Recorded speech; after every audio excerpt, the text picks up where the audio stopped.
Hey, what? You can play Overwatch now. Oh, cool. I'm unbanned? Yeah.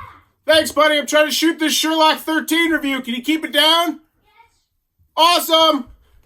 Let's talk about it.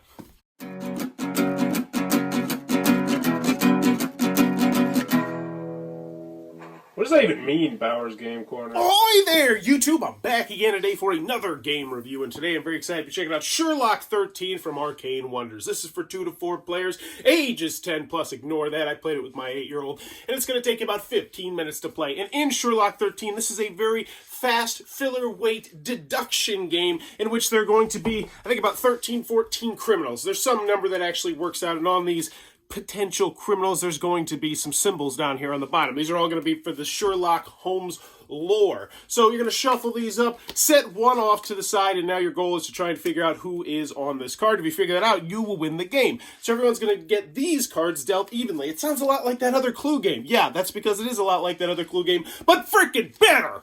Spoilers. So on each one of these, there's going to be symbols right here. And then you're going to play a 15-minute game where you essentially have one of 3 actions you can do. 2 of them are about asking people about the symbols on their cards and then marking them on this really stinking helpful little sheet right here, which, ba-boom, they're double-sided. Thank you, Arcane Wonders.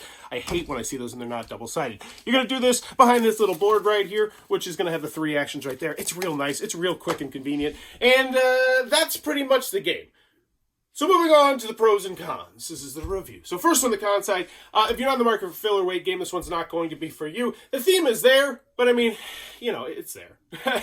I don't know if this is really a thematic game, because when you have 15-minute filler weight games, you put a theme on the game, but it doesn't really pop. This one doesn't really pop, but the artwork is very well done, as we're going to talk about in a second, because they try to trick you with the artwork. Don't let them trick you with the artwork. Don't do it. I'm here. I'm a watchdog for that sort of thing. Any other cons that I got on this one? Doesn't come with pencils. Minor nitpick. I mean, normally they'll come with little golf pencils. They're like, nope, no golf pencils on this one. We got to pay for Vincent Dutray. You know, I liked it best at 3 and 4 players, but the 2-player was fine. Played with my son. And moving on to the pros, I think this is a good game. But that's not where it stops, because this has some really interesting math, in my personal opinion. Because I played this with 5 other people, and every single one of them thought it was good, and then I thought it was good. So that's 6/6 of the puzzle saying that it's good. So I think this moves from a good game to a very good game, because it's what I like to call a chameleon game. A game where you can get out in a lot of different situations, and it's going to go over very well, because it has that Clue feel. People say, oh, you set the card to the side, we're trying to figure that out. If I get it wrong, I lose the game. All that sort of thing is just, it clicks inherently with people who have played Clue, which is most of the world, I would say, at this point.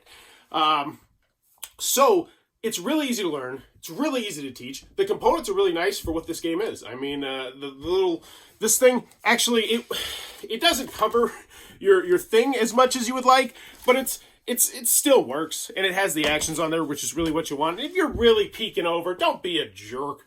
Don't be a jerk. I'd like to see it at higher player counts. That's another con that I have with this one. But yeah, back onto the pros. I enjoyed the game. I thought it was good.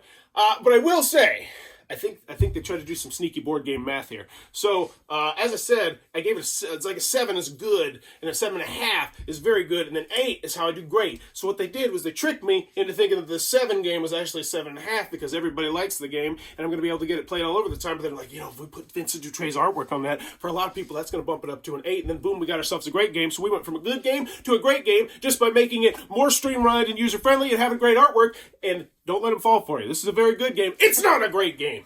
Don't let the Vincent Dutray artwork... Don't do it! Don't fall for it. They do it all the time. All the time. Arcane Wonders, with their top-notch artwork, just thinking, oh, we can just make our games a little bit better, and I'm sick of it! Sick of it! Sick of your crap, Arcane Wonders! You start putting in bad artwork! Well, well, I'll still play them because they're great games, but you knock it off. You knock it off.